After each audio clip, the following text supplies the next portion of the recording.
என் அன்பு குழந்தையே, நீ வெகு நாட்களாக என்னிடம் வேண்டி விரும்பி கேட்டுக்கொண்ட திருமண யோகம் கைகூடி வந்துவிட்டது. 9 பொருத்தமும் பொருந்தி இருக்கிறது. இந்த 9 மஞ்சள் கயிறுகளும் 9 பொருத்தமாகும். திருமண பாக்கியம் உள்ளவர்களுக்கு மட்டுமே இந்த மஞ்சள் கயிறு கண்ணில் படும்.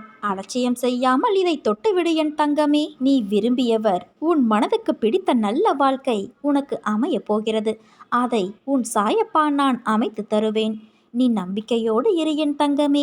வாழ்க்கை என்பது நெடுதூர பயணம். அந்த பயணம் சில இடங்களில் வலிமிக்கதாய் இருக்கும். அந்த நேரம் மனம் தளராதே. நிச்சயம் அவைகள் எல்லாம் உன்னை பலவீனமாக்க என்று கருதாதே. உன்னை பக்குவமடைய செய்வதற்காக வருகிறது. சில விஷயங்களை புரிய வைக்கவே இந்த நிகழ்வுகள் நடக்கின்றது. உன்னை நீ தயவு செய்து வெறுக்காதே. நீ நினைக்கின்ற செய்கின்ற செயல்கள் எல்லாம் என்னை பதற வைக்கிறது. உனக்கு ஒன்றும் இல்லை. வீணாக எதையெதையோ நினைத்து குழம்பாதே என் தங்கமே. உன்னை உன் சாய் தேவன் நான் விட்டு விடுவேனா? உன்னிடத்தில் எப்போதும் நான் உன் சாய் தேவாயிருப்பேன். சில காலமாக நீ எடுத்து வைக்கும் மடிகளே உன்னை எதிர்மறை பாதைக்கு மாற்றிவிட்டு இருக்கும்.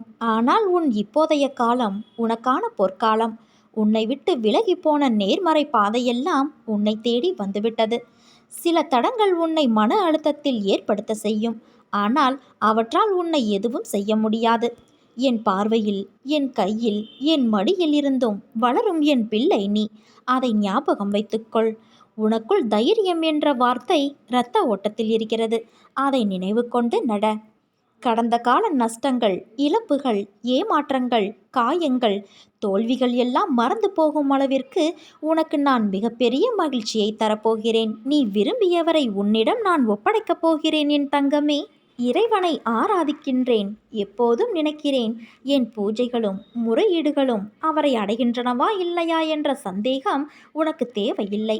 உன் போக்கை நான் எப்போதும் கவனித்து கொண்டு இருக்கிறேன். எனக்கு தெரியாமல் எதுவும் இருக்க முடியாது. எனக்கு தெரியாமல் எதுவும் நடக்கவும் நடக்காது. நான் எங்கோ தூரத்தில் இருக்கிறேன் என்ற உன் மனோபாவத்தால் உனக்கு அதைரியம் உண்டாகிறது. அப்படிப்பட்ட அதைரியத்திற்கு நீ இடம் கொடுக்காதே. இன்பமோ துன்பமோ விதிவசத்தால் வந்து சேரும். அவற்றிற்கு நீ பயந்தால் உனக்கு அசாந்தியே மிஞ்சும். அன்பு குழந்தையே, சுக துக்கங்கள் மின்மினி பூச்சிகள் போன்றவை. வரும், இறந்து போகும். கீழ்மையான எண்ணங்களை நீ விட்டுவிடு. உடலுக்கு சுத்தமான தண்ணீரால் கழுவப்படுவது போல என்னை நீ உள்ளத்தில் இருத்தினால் உன் பயம் அகன்று போகும். சுமப்பவன் நான், நீ நிமித்த மாத்திரனே. நான் என்ற மனோபாவமே உனக்கு துக்கத்தை விளைவிக்கிறது. நான் உனக்குள் இருக்கும்போது நீ வேறாக எங்கு இருக்க முடியும்? உனக்கும் எனக்கும் இடையில் தூரம் என்பது வெறும் மாயை. அதுவே சுவர் போன்ற தடையாகும். அதை தகர்த்தெறி. அப்போது நாம் இருவரும் ஒன்று சேரலாம். என்னை நீ தஞ்சமடைந்து விட்டாயல்லவா? இனி எதற்கும் பயப்படாதே. உன் பயணம் என் பாதையை நோக்கி இருக்கட்டும். உனது மனம், புத்தி, அகங்காரம் என்னும் மூன்றையும் என்னிடம் சமர்ப்பித்துவிடு. இந்த உலக வாழ்க்கையில் உன் கையில் எதுவும் இல்லை. எல்லாவற்றையும் நானே இயக்குகிறேன். நம்பிக்கை என்னும் அச்சாணியாக என்னை மனதில் நிறுத்து. பொறுமையாக வாழ்ந்து வா. உன்னை சேர்ப்பிக்க வேண்டிய இடத்தில் நான் சேர்ப்பிக்கின்றேன். என் நாமத்தை எப்போதும் ஸ்மரித்து கொண்டு இரு. என்னை உன் மனதில் நினைத்து உன் கர்மாவை செய்து வா.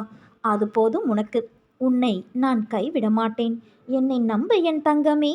இனி வரும் காலம் வளம் பெறும். உன் வாழ்வில் வசந்தம் வீசும். நீ நம்பிக்கையோடு இருந்தால் நல்லதே நடக்கும். சாயிருக்க பயமேன்.